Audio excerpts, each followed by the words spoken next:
Okay, tonight we're having spaghetti bolognese, but this is my own recipe.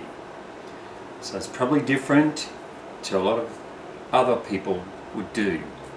So this is my version of it. So I'm going to show you how I do it. We're going to start off cutting up our onion. Very essential. You've seen me do this before, but I'll show you again. So a few of the ingredients that are going to go into this, I'm starting with 500 grams of beef mince. Okay, minced beef. And in America they call that ground beef. So that's what we're using as our base. And as I said, we're going to cut up our onion. Now we want this onion to be small. Sort of don't want it noticeable in the dish. You want the flavours in there, of course, but you don't want big chunks of onion.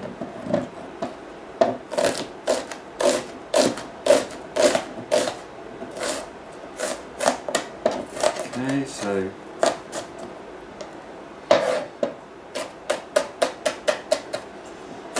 try and cut it as small as you can, like that. Don't worry if you miss a few, you can always go back later and chop them smaller. I'm rushing this a little bit because I'm recording.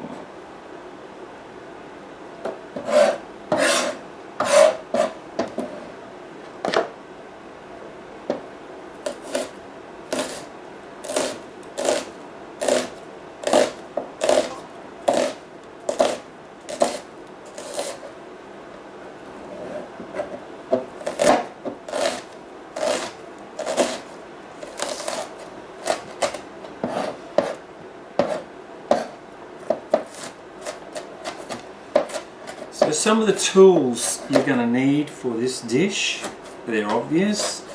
Obviously that's garlic there, so we're going to need a garlic press. You can buy minced garlic in a jar from most of the shopping centres, which is really easy, but I just wanted to show you how to do this. Right, so there's our onion, straight in, on top, straight on top of the mince.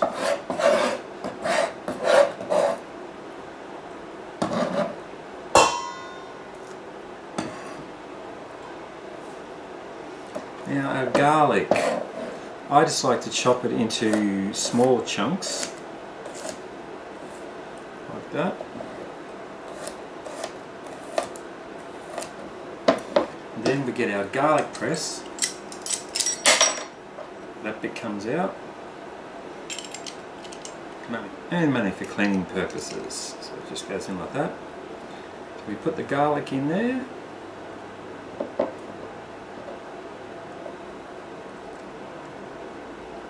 That. Oh, that's too much. I just like to use a small knife because you squeeze it down like that and just do that. Now you're going to have stuff left in there. Again, I just get my knife and I stir it up a bit so it's not clogging up all the holes. And I put some more in. And it's just repeat over and over again. So I like to use 500 grams of mince that we're using. I like to use two cloves of garlic. Now that's personal taste. You can put more or less in, whatever your fancy. But it is quite essential that you do use it. If you try and do this recipe without onion and garlic in it, it's going to be pretty bland. This is not overpowering by any means, so you're not really going to have garlic breath if you're worried about that. A lot of this is going to be absorbed into the flavour of the mince.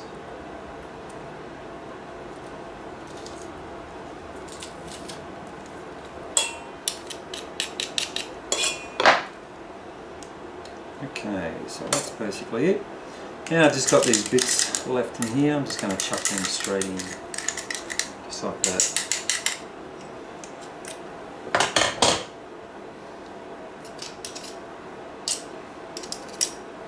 Done.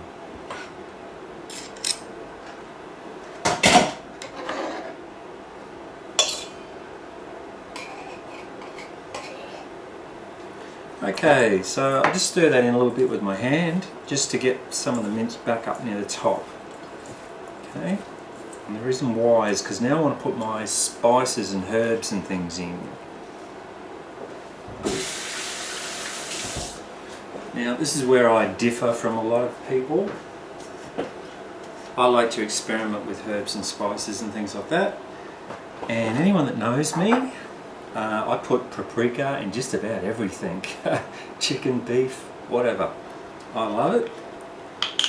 So what I generally do, knock the top off like that. I will just, for this amount, I'm just going to put in half a teaspoon, which is that much. That's not a lot, but it is enough to flavour it.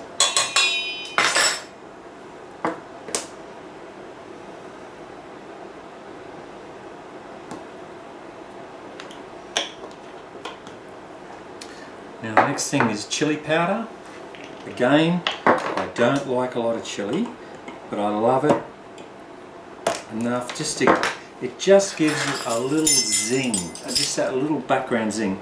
Now I'm actually only going to use an eighth, but we haven't got a spoon that small, so I get the quarter and I measure out about half. It's really just a pinch, okay? If you didn't have this, just a pinch of chili. You don't want to go overboard with it.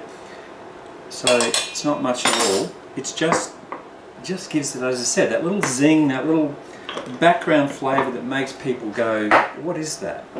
What have you got in there? That's interesting.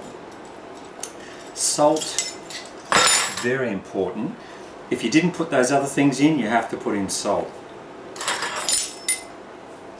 So normally I just tip this straight in, but because for your benefit, I'm going to measure out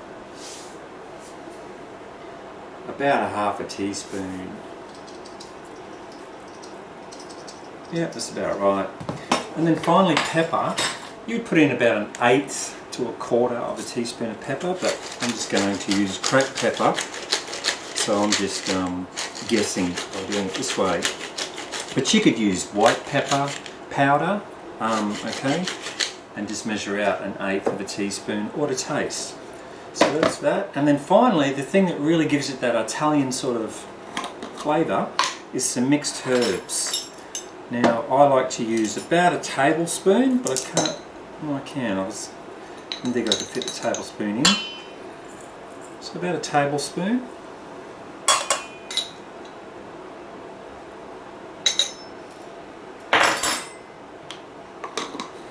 That's that. And now the final thing, again optional, but this is how I like to do it, I like to put some bacon in. Bacon does a couple of things. That fat renders down and makes it really nice. And also it just gives it a nicer flavour. I've got 4 rashers of bacon here and I've trimmed the rind off, you don't want that in there, but I've left the fat on there.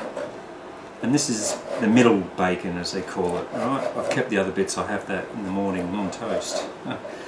So you can cut this as small or as large as you want. I like to just sort of cut it about that size. Okay, there's nothing fancy pants about that. That one's a bit long. And straight in.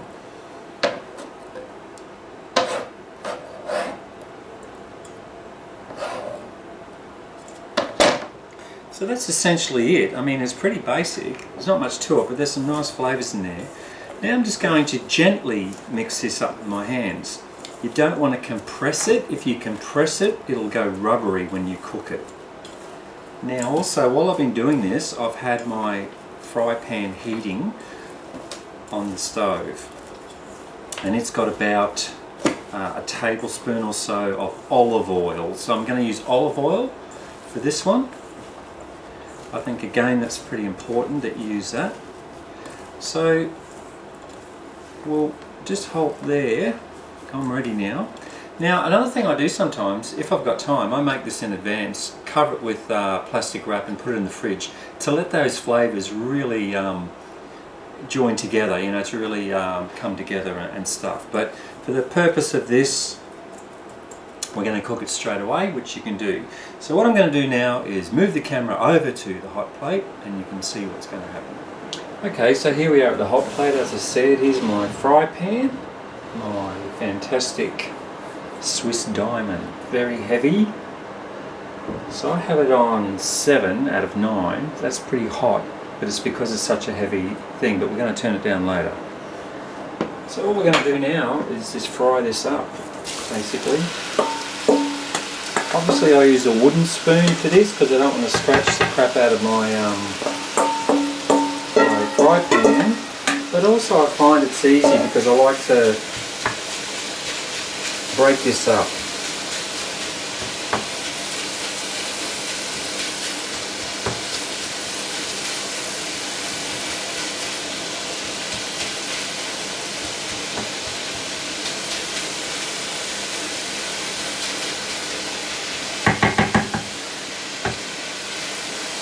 So that's it. So now we're just going to basically fry this up. This is going to take about, I don't know, 5 to 10 minutes.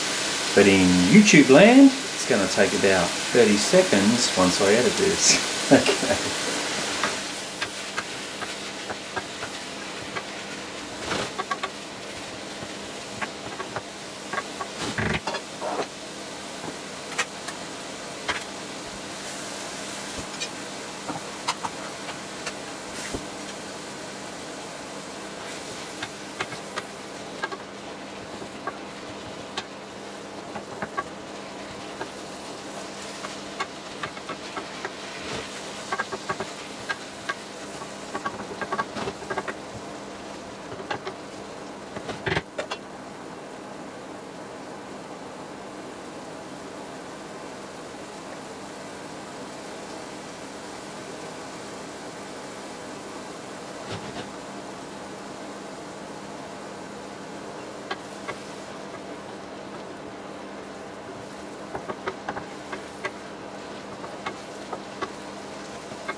Okay, so that's basically where I want it at the moment. The meat's sort of browned off a bit and the onion has gone a bit soft.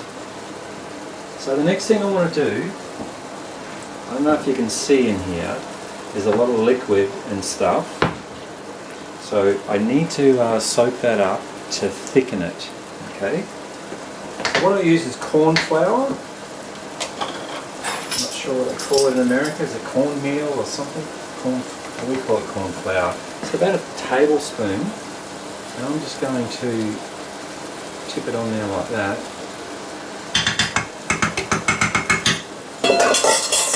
And then we're going to stir it in. And as I said, the idea is for that corn flour is going to soak up a lot of that liquid oil and water from the meat and everything, and at the same time thicken it up. Almost creates a sort of gravy within this mix.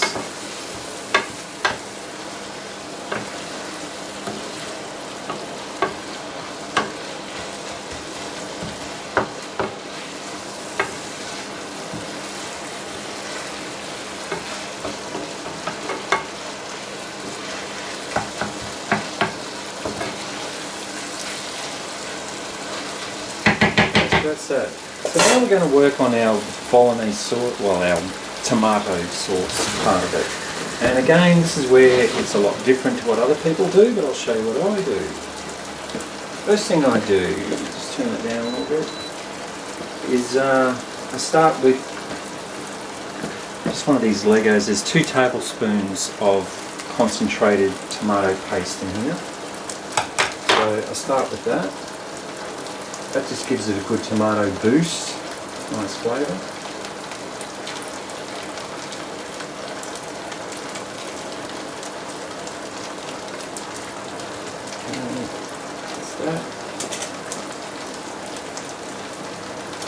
Next is just Campbell's tomato soup.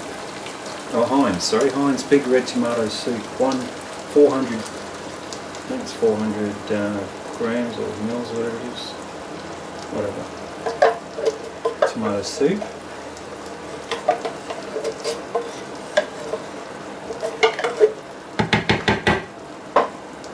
And then just 1 can of diced tomatoes.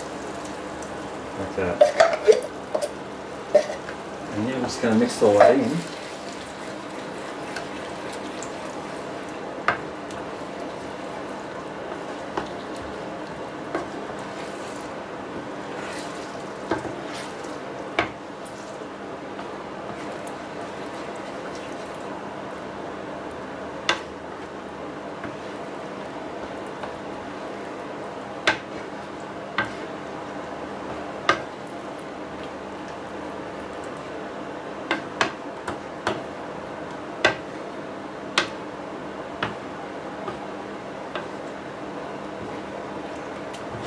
There you go. What I want to do now is just get it up to the boil. Okay, so now it's boiling, so I'm going to turn it down, right down to 3. Now this is the controversial part. For me it's not, but for younger people it is. They want to eat this straight away. You could cook this for 20 minutes like this, and you could probably eat it, and it would be edible, it would be okay. But I like to go the extra yards. So what I'm going to do now is I'm going to cover it right down, really low, and I'm going to do that for 30 minutes. And then I'm going to do it for another 30 minutes with the lid off. So if you're going to cook this, prepare in advance. Know that you're going to need at least an hour and a half an hour for prep, and an hour for cooking. If you can't wait that long, as I said, you could eat this after 20 minutes. It just won't be as thick and as rich, that's all. It'll still be nice to eat, but I don't think it's as good. So we're going to let this boil away, and I'll come back later in half an hour. Okay, so there's our 30 minutes up. Time to take the lid off. I did not stir that or do anything to it during that 30 minutes, but now I'm going to give it a bit of a stir, just to mix it up.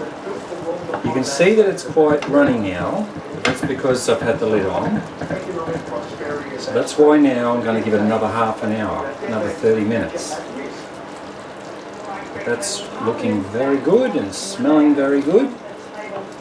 As I said before, you could eat it at this point. It's going to be a bit runny, which, if you don't mind, that's fine. But I want this to thicken up. So that's why I'm going to give it another 30 minutes. Don't change the temperature, just let it cook away. Now while that's doing that, I've filled up this saucepan with 3/4 of water. Another controversial thing on the internet, at least, is do you put olive oil in or not? And all these chefs, experts are all saying, oh, there's no need to put olive oil in with your pasta. It doesn't matter, blah, blah, blah, blah, blah. I've done it both ways several times to test it myself, and I've just found this is much better, okay? So, lid on, warp factor 9, and we'll come back in 30 minutes.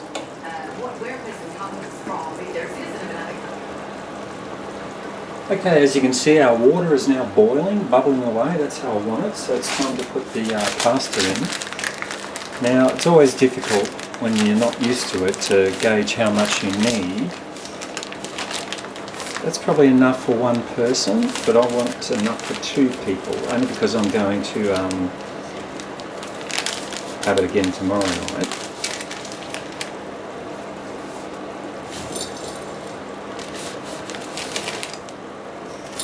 Maybe just put it in like that, because I should get 3 meals out of this, and I don't mind having it 2 nights in a row, because the second night it's got even more flavour. So I like to do the pasta as well, and then I just later heat it up, put it in a small saucepan like this, and I mix the meat and the pasta, cooked pasta together, I chop it all up, and then just let it heat up. I'll put a little bit of water in, let it heat up, and done. Easy done. I'm just going to get this fork. I just want to push these down into the water. Just gently. Because if you don't, it'll cook down here and that'll just stay all dry and horrible.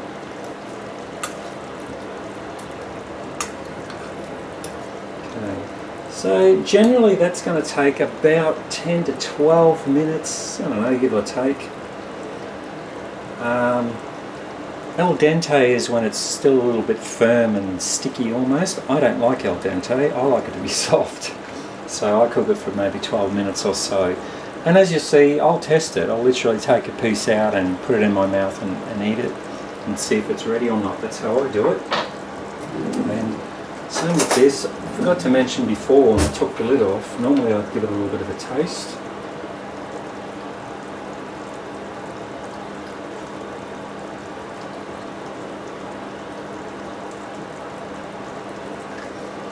Yeah, and I'm just testing to see if it needs seasoning or something. It does a bit. Again, this is for my palate. Everyone's different.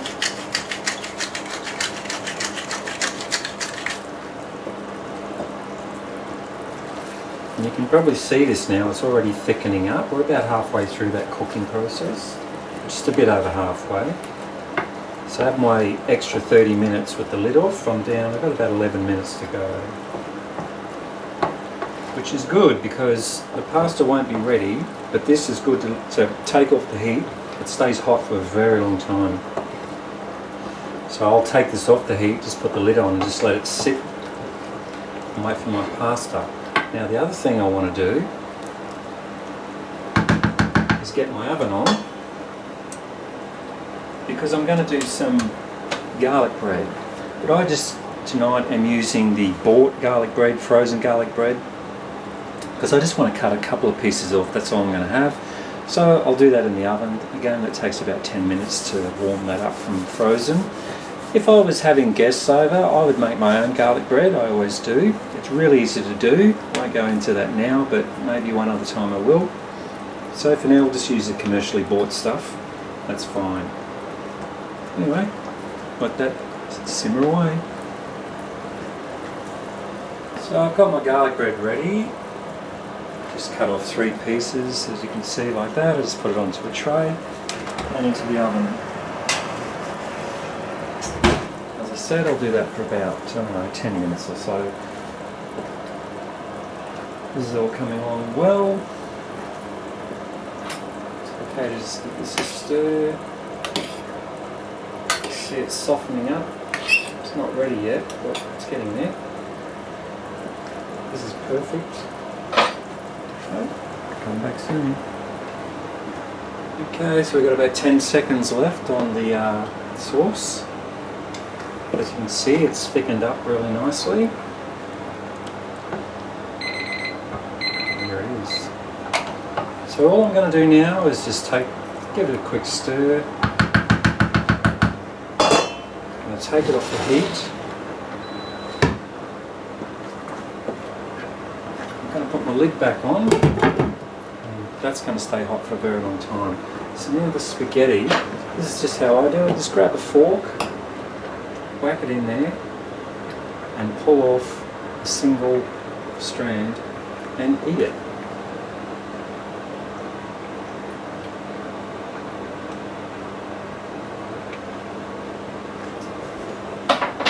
That's about a minute, all being perfect.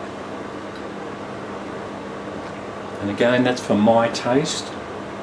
It may be perfect for you right now, who knows. So, I'll let that finish up. I'm going to move the camera around to the front so we can plate up.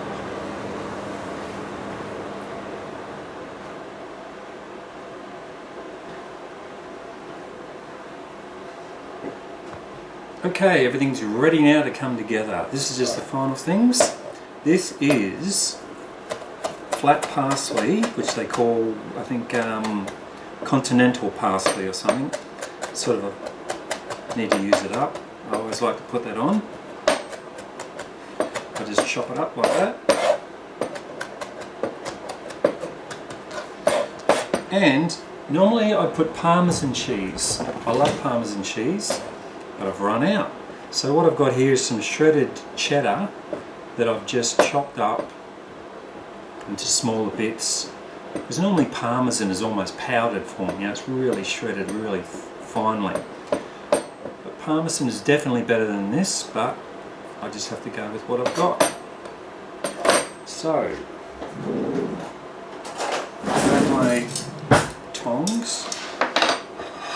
There's a plate. So first we're going to put our spaghetti on. For one person, that's about what you want. I don't know, you might eat more or less. For me, that's more than enough, that's plenty. Okay. As you can see, I've got some pasta left, that's for tomorrow night. Now I've got this spoon, which I use for everything, and I found with, doesn't matter if it's bolognese or rice or whatever, 3 of these is always good for me. Okay.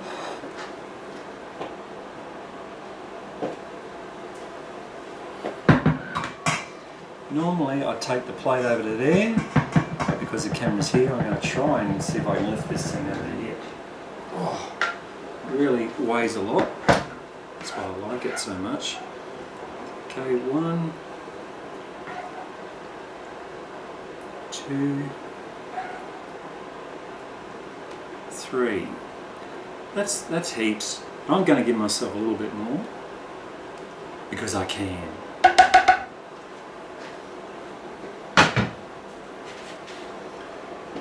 Here's my garlic bread. I'm just going to put the cheese on top like that and let it melt in.